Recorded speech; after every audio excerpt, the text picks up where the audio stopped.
प्रिय विद्यार्थियों, एक बार फिर स्वागत है आपका आपके अपने चैनल बढ़िया क्लासेस में। आज हम आपके लिए लेकर के उपस्थित हुए हैं कक्षा 11 का समुच्चय का चैप्टर, जिसमें हम आपको एक्सरसाइज 1.1 के बारे में बताएंगे।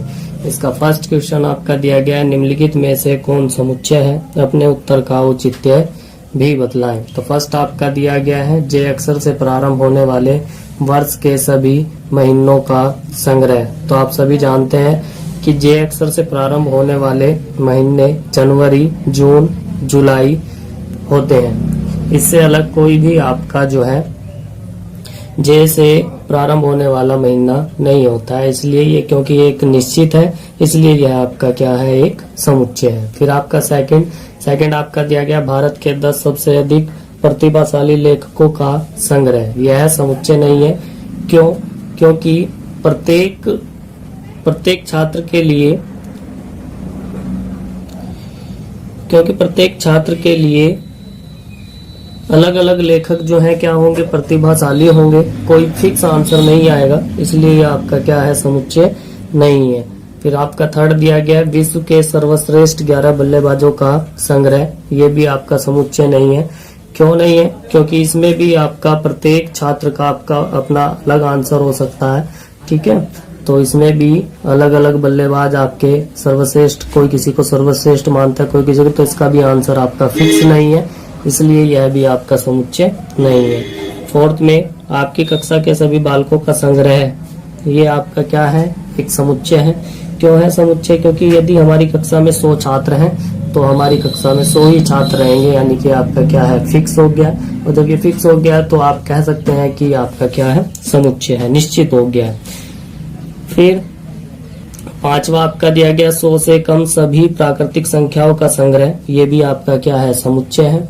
समुच्चय इसलिए है क्योंकि ये भी आपका क्या है, निश्चित हो गया है कि संख्या जो लेनी है वो प्राकृतिक होनी चाहिए और 100 से क्या होनी चाहिए, कम होनी चाहिए। उसके बाद 6, लेखक प्रेमचंद द्वारा लिखित उपन्यासों का संग्रह। ये भी आपका क्या है, निश्चित है कि जो उपन्यास लेखक प्रेमचंद ने लिखा है वो लेखक प्रेमचंद ने ही लिखा है, इसमें कोई दो राय नहीं है। तो इसलिए ये भी आपका क्या है, समुच्चय है, क्योंकि ये निश्चित वाक्य है। इसके बाद आपका 7 में दिया गया, सभी संपूर्णांकों का संग्रह। ये भी आपका समुच्चय है, ये भी आपका निश्चित होता है। संपूर्णांकों का संग्रह यदि आप लेंगे तो वो निश्चित संख्या ही आएंगी। 8 में आपका दिया गया, इस अध्याय में आने वाले सभी प्रश्नों का संग्रह। ये भी आपका क्या है, समुच्चय है। ये आपका इसलिए समुच्चय है क्योंकि यदि हमारी इस अध्याय में 100 प्रश्न आते हैं तो वो निश्चित ही रहेंगे, यानी कि वो 100 ही रहेंगे, 100 से ना तो कम होंगे और ना ही ज्यादा होंगे, इसलिए ये निश्चित है, इसलिए यह आपका क्या होगा, समुच्चय होगा। उसके बाद नेक्स्ट, विश्व के सबसे अधिक खतरनाक जानवरों का संग्रह। समुच्चय नहीं है ये, इसलिए क्योंकि किसी छात्र के लिए कोई जानवर सबसे अधिक खतरनाक होता है। किसी के लिए सांप होगा, तो किसी के लिए बिच्छू, तो किसी को कॉकरोच से भी डर लगता है। तो इसलिए इसे निश्चित करना नहीं किया जा सकता, इसलिए यह आपका समुच्चय नहीं है। क्वेश्चन नंबर 2 में आपका दिया गया, मान लीजिए ए बराबर मजला कोष्ठक 1 2 3 4 5 6 मजला कोष्ठक बंद, रिक्त स्थान में उपयुक्त प्रतीक एप्सिलॉन अथवा एप्सिलॉन नोट को भरिए। इसका मतलब होता है कि जो भी आप अवयव लिखेंगे वो बिलोंग्स करता है या नहीं करता है, किसमें, समुच्चय ए में, यह हमें बताना है। तो इसमें फर्स्ट आपका दिया गया 5 बिलोंग्स टू ए। ठीक है, यानी कि उसमें क्या आएगा, आपका बिलोंग्स आएगा, क्योंकि हम देख रहे हैं कि जो 5 है वो समुच्चय ए के अंतर्गत आता है। उसके बाद आपका सेकंड 8, हमें देखना है कि ये ए में है या नहीं है, तो ये ए में आपका नहीं है, तो इसलिए आप क्या लिखेंगे, नॉट बिलोंग्स टू लिखेंगे। फिर 0 को चेक करेंगे ए में है या नहीं है, तो ए में 0 नहीं है, तो ये भी आपका नॉट बिलोंग्स टू आएगा। फिर उसके बाद आपका 4, तो 4 में 4 दिया गया, तो 4 ए में उपस्थित है, तो इसलिए आप क्या लिखेंगे, बिलोंग्स लिखेंगे। फिर 5th में आपका दिया गया 2 भी ए के अंतर्गत आता है, इसलिए ये भी आपका 2 बिलोंग्स टू ए लिखा जाएगा। 6 में 10 आपका दिया गया, तो 10 समुच्चय में उपस्थित नहीं है, इसलिए आपका नॉट बिलोंग्स टू ए लिखा जाएगा। फिर आपका क्वेश्चन नंबर 3 में आपका दिया गया है, निम्नलिखित समुच्चय को रोस्टर रूप में लिखिए। तो समुच्चय को लिखने की आपको दो विधि बताई हुई है। एक तो आपका समुच्चय निर्माण रूप और दूसरी आपकी रोस्टर विधि। तो ये आपका फर्स्ट दिया गया, जो कि आपको किस में दिया गया है, समुच्चय निर्माण रूप में दिया गया है। इसे आपको किस में लिखना है, रोस्टर रूप में लिखना है। तो a बराबर मझला कोष्टक x सच दैट x एक पूर्णांक है और -3 छोटा है x से, यानी कि और x छोटा है 7 से ऐसे कह सकते हैं कि x का जो मान है वो आपको क्या लेना है, -3 से बड़ा लेना है और 7 से छोटा लेना है। तो इसे इस प्रकार लिखेंगे, a बराबर मझला कोष्टक -3 -2 -1 0 1 2 3 4 5 और आपको लिखना है 6 और मझला कोष्टक आपका बंद, और ये आपका आंसर हो जाएगा। x बड़ा है -3 से, तो ये -3 इसमें नहीं आएगा, 2 से ही आप शुरू करेंगे और ये आपका आंसर हो जाएगा। उसके बाद आपका सेकंड पार्ट, सेकंड में दिया गया है b बराबर मझला कोष्टक x सच दैट x संख्या 6 से कम एक प्राकृतिक संख्या होनी चाहिए। तो 6 से कम 5 होती है, यानी कि 1 से 5 तक आप प्राकृतिक संख्या लिखेंगे, यानी कि रोस्टर रूप में आप इसे इस प्रकार लिखेंगे, b इक्वल टू मझला कोष्टक 1 2 3 4 5 मझला कोष्टक बंद। उसके बाद आपका थर्ड पार्ट दिया गया, थर्ड में आपको दिया हुआ है c बराबर मझला कोष्टक x सच दैट x 2 अंकों की ऐसी प्राकृतिक संख्या है जिसके अंकों का योगफल कितना होना चाहिए, 8 होना चाहिए। तो c इक्वल टू आप लिखेंगे, ये समुच्चय निर्माण रूप में है, हमें रोस्टर रूप में लिखना है। तो c बराबर लिखेंगे 17 26 35 44 53 62 और 71 और 80। आप इन सबको जोड़ करके देखेंगे दोनों अंकों को, तो इनका योगफल कितना आएगा, 8 आएगा, क्योंकि 2 अंकों की लेनी थी। तो 80 आपका लास्ट रहेगा। उसके बाद आपका फोर्थ पार्ट दिया गया है, d बराबर आपका मझला कोष्टक x सच दैट x एक अभाज्य संख्या है जो संख्या 60 की क्या है, भाजक है। हमें इस प्रकार से लिखना है, तो रोस्टर रूप में इसे लिखेंगे कि एक अभाज्य संख्या होनी चाहिए और 60 की भाजक होनी चाहिए। तो d इक्वल टू आप लिखेंगे मझला कोष्टक 2 आपकी अभाज्य संख्या होती है और 2 से आपका 60 क्या होता है, विभाजित होता है। फिर आप 3 लिखेंगे, 3 भी आपकी अभाज्य संख्या होती है और 3 से आपका 60 क्या होता है, विभाजित हो जाता है। 5 भी आपकी अभाज्य संख्या है और 5 से आपका 60 क्या हो जाता है, विभाजित हो जाता है। उसके बाद आपका नेक्स्ट पार्ट, नेक्स्ट में आपका दिया गया है 5 में e बराबर ट्रिग्नोमेट्री दी गई है, शब्द के सभी अक्षरों का आपको समुच्चय लिखना है। जब भी आपको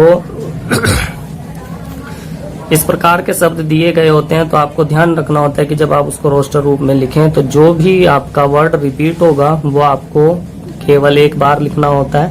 तो ये आप लिखेंगे इक्वल टू मझला कोष्टक TRIGONMEY, ठीक है। तो टी क्योंकि आया था, तो टी 2 बार आया था तो एक बार ही लिखना है, तो यही इसमें ध्यान रखना है, ये इसका आंसर रहेगा। फिर उसके बाद 6 में दिया गया है f बराबर बैटर शब्द के सभी अक्षरों का समुच्चय आपको बनाना है। तो f बराबर BETR आप लिखेंगे, क्योंकि कोई भी वर्ड आपको रिपीट नहीं करना है। क्वेश्चन नंबर 4 में आपको दिया गया है कि निम्नलिखित समुच्चयों को समुच्चय निर्माण रूप में लिखना है। तो फर्स्ट आपका रोस्टर रूप में दिया गया है जिसे आपको समुच्चय निर्माण रूप में लिखना है। तो पहले में आपका दिया गया 3 6 9 12। आप देख रहे हैं कि सभी क्या है, 3 के गुणज है। तो आप इसे इस प्रकार से लिख सकते हैं, a बराबर मझला कोष्टक x सच दैट x बराबर आपका 3n, ठीक है ना। और n belongs to capital N, ये आपका नेचुरल नंबर होते हैं, प्राकृतिक संख्याएं होते हैं। और n का मान आपको इस प्रकार लेना है कि n का मान आपका बड़ा हो या फिर बराबर हो किसके, 1 के, और n का मान छोटा हो या बराबर हो किसके, आपका 4 के, ठीक है ना। तो ये सब मान आपको यहाँ पे रख के देखने हैं, तो आपको यही मान प्राप्त होंगे। या फिर आप इसको इस प्रकार से लिख सकते हैं n less than equal to 4 और मझला कोष्टक आपका क्या बन, या आप लिख सकते हैं इसका इस प्रकार लिख सकते हैं x सच दैट x बराबर x सच दैट x आप लिखेंगे और 3 का गुणज आप लिखेंगे और आप लिखेंगे संख्या कितने से कम हो, आपकी 15 से कम हो, ठीक है ना। तो 15 से कम हो और क्या हो, 3 की गुणा जो, तो आप इसको इस प्रकार से लिख सकते हैं। उसके बाद आपका सेकंड दिया गया, सेकंड में आपका दिया गया 2, 4, 8, 16, आपका 32 दिया गया। तो आप इसे इस प्रकार से लिखें, a बराबर मजला कोष्टक x सच दैट x बराबर 2 की पावर n, वह n बिलोंग्स टू n। फिर आप लिखेंगे n की वैल्यू, इस वाले n की वैल्यू आप बताएंगे तो n का मान बड़ा है या बराबर है 1 से, और n का मान छोटा है या बराबर है किसके, 5 के। और मजला कोष्टक को आप क्या करेंगे, बंद करेंगे, ठीक है। तो फिर आप इसको थर्ड को करेंगे, इसमें दिया गया है कि 5, 25, 125, 625। तो इसे आप इस प्रकार लिखेंगे, a बराबर आप लिखेंगे मजला कोष्टक x सच दैट x बराबर 5 की power n, n belongs to आपका n, और n की वैल्यू लिखेंगे तो n का मान आपको लेना है, n का मान बड़ा होना चाहिए, बराबर होना चाहिए 1 से, और n का मान छोटा होना चाहिए या बराबर होना चाहिए किससे, 4 से। और मजला कोष्टक आप बंद करके दिखाएंगे। उसके बाद आपका नेक्स्ट क्वेश्चन, नेक्स्ट में आपका दिया गया है 2, 4, 6 आपका दिया गया है। तो आप लिखेंगे x बराबर आप लिखेंगे मजला कोष्टक x सच दैट x बराबर आप लिखेंगे एक सम प्राकृतिक संख्या है, यानी कि आपकी क्या है, सभी एक सम प्राकृतिक संख्या, यानी कि क्वालिटी आपको देखनी है कि जो समुच्चय आपको दिया गया उसके अंदर आपकी क्या क्वालिटी है, उसके साथ लिखेंगे तो आपका समुच्चय निर्माण रूप में कहलाएगा। उसके बाद आपका नेक्स्ट दिया गया, नेक्स्ट में आपका मजला कोष्टक 1, 4, 9, 2, 2 आपका 100 तक आपका दिया गया। तो आप इसे इस प्रकार लिखेंगे, a बराबर मजला कोष्टक x सच दैट x, आप देख रहे हैं कि सभी क्या है, वर्ग हैं, प्राकृतिक संख्याओं के वर्ग हैं। तो x सच दैट x बराबर n square, n belongs to n, और n का वैल्यू लिखेंगे कि n का मान जो है 1 से बड़ा होना चाहिए और 10 से क्या होना चाहिए, छोटा होना चाहिए। या फिर आप लिख सकते हैं x सच दैट x बराबर सभी प्राकृतिक संख्याओं का वर्ग, और जो कि किससे कम होना चाहिए, 10 से, या लिख सकते हैं पहली 10 प्राकृतिक संख्याओं का वर्ग, ये लिख सकते हैं। तो आप जैसे भी लिखें आपका आंसर राइट रहेगा, दोनों में से जो भी आप लिखेंगे। उसके बाद आपका क्वेश्चन नंबर 5 में दिया गया है कि निम्न समुच्चयों के सभी अवयवों को सूचीबद्ध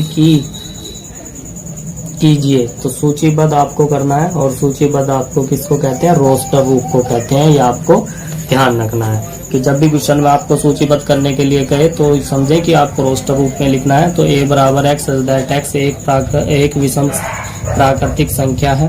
a बराबर आप लिखेंगे मजला कोष्टक 1, 3, 5, और यही आपका आंसर होगा। सेकंड में आपका दिया गया है b बराबर x सच दैट x एक पूर्णांक है, और माइनस के 1/2 less than x less than 9/2 के बीच में आपका होना चाहिए। तो b बराबर आप लिखेंगे 0, 1, 2, 3 और 4, यही आपका आंसर रहेगा, क्योंकि x का मान हमें ऐसा लेना है जो इन दोनों के बीच में हो। तो माइनस के 1/2 से बड़ा 0 होता है, फिर 1, फिर 2, फिर 3, और ये कितना हो गया 4.5, और 4.5 से छोटा कितना होता है 4। तो यहाँ तक आपको लेना है, तो ये आपका क्या हो जाएगा, आंसर हो जाएगा। थर्ड में आपका दिया गया है c बराबर मजला कोष्टक x सच दैट x एक पूर्णांक होना चाहिए, और x square less than equal to 4 होना चाहिए। यानी कि आपको x की वैल्यू इस प्रकार से लेनी है कि यदि उसका वर्ग करें तो वो क्या आना चाहिए, 4 से छोटा आना चाहिए। तो इसे इस प्रकार लिखेंगे, c बराबर मजला कोष्टक -2 -1 0 1 2। ये सभी जो संख्याएं आप ले रहे हैं, यदि आप इनका वर्ग करके देखेंगे तो वो सभी क्या होंगे, 4 के से छोटे होंगे या फिर 4 के बराबर होंगे। नेक्स्ट में आपका दिया गया d equal to x such that x loyal शब्द का एक अक्षर है। तो लोयल शब्द का एक अक्षर है, तो इसमें आपको क्या लिखना है, इसे रोस्टर रूप में लिखना है। तो रोस्टर रूप में जब आप इसको लिखेंगे तो आप देखेंगे कि सभी अक्षर आपके केवल एक बार आए हुए हैं, तो सभी को आप लिख देंगे। यदि रिपीट होता है तो उसको आप केवल एक बार लिखते हैं। उसके बाद आपका नेक्स्ट क्वेश्चन, नेक्स्ट में आपका दिया गया है 5 में, ई बराबर मजला कोष्टक x सच दैट x वर्ष का एक ऐसा महीना है जिसमें 31 दिन नहीं होते हैं। तो आपको ऐसा महीना लेना है जिसमें 31 दिन नहीं होते हैं, यानी कि आपको 28 वाले और 30 वाले सभी महीनों का समुच्चय बनाना है। तो फरवरी, अप्रैल, जून, सितंबर और आपका नवंबर होते हैं, जो कि फरवरी 28 या फिर आपकी 29 की होती है, और ये सभी आपके क्या होते हैं, 30 दिन के होते हैं। उसके बाद आपका नेक्स्ट f बराबर सिग्मा x मजला कोष्टक x सच दैट x अंग्रेजी वर्णमाला का एक व्यंजन है जो k से पहले आता है। तो आपको ऐसे व्यंजन लिखने हैं जो कि आपके k से पहले आते हैं। तो f बराबर मजला कोष्टक b c d F G H J। ठीक है, ये सब आपको लिखने हैं, ये सभी आपके क्या है, व्यंजन है। तो ये आपका आंसर रहेगा। उसके बाद आपका क्वेश्चन नंबर 6 में आपको करना है सही मिलान, आपको करना है 6 में, क्वेश्चन नंबर 6 के अंदर। तो जब आप इसका सही मिलान करेंगे तो फर्स्ट आपका दिया गया है मतलब कोष्टक 1 2 3 और 6 आपका दिया गया है। इसे इस प्रकार से आप लिखेंगे x सच दैट x एक प्राकृतिक संख्या है व 6 की क्या है, भाजक है। यानी कि ये सभी जो आपके दिए गए हैं वो एक प्राकृतिक संख्या है और इन सब संख्याओं से 6 क्या हो जाता है, विभाजित हो जाता है। उसके बाद आपका सेकंड दिया गया है मजला कोष्टक 2 3 मजला कोष्टक बंद। तो आपको देखना है कि इसको समुच्चय निर्माण में किस प्रकार से लिख सकते हैं। तो इस प्रकार लिखेंगे मजला कोष्टक x सच दैट x एक अभाज्य संख्या है व 6 की भाजक है। दोनों संख्याएं अभाज्य हैं और दोनों से 6 क्या होता है, विभाजित होता है। उसके बाद थर्ड मैथमेटिक्स आपका दिया गया है। इसे इस प्रकार से लिखेंगे x such that x mathematics शब्द का एक अक्षर है। ठीक है, फिर ये आपका रोस्टर रूप में दिया गया, समुच्चय निर्माण रूप में आपको मिलाना है। तो 1 3 5 7 9 आपको दिया गया। इसे इस प्रकार लिखेंगे x सच दैट x संख्या 10 से कम एक क्या है, विषम प्राकृतिक संख्या है। तो ये थी आपकी एक्सरसाइज 1.1। आप इसे इस प्रकार से हल कर सकते हैं। इसमें जो आपको आंसर दिए गए हैं उनसे डिफरेंट आपके आंसर हो सकते हैं, क्योंकि यहाँ पे हमने मैथमेटिकली रूप में क्वेश्चन को आंसर को लिखा है। आप इन्हें भाषा के रूप में भी लिख सकते हैं। ठीक है ना, तो जैसे आपको बताया था। तो मिलते हैं नेक्स्ट एक्सरसाइज 1.2 के साथ नेक्स्ट वीडियो में। धन्यवाद।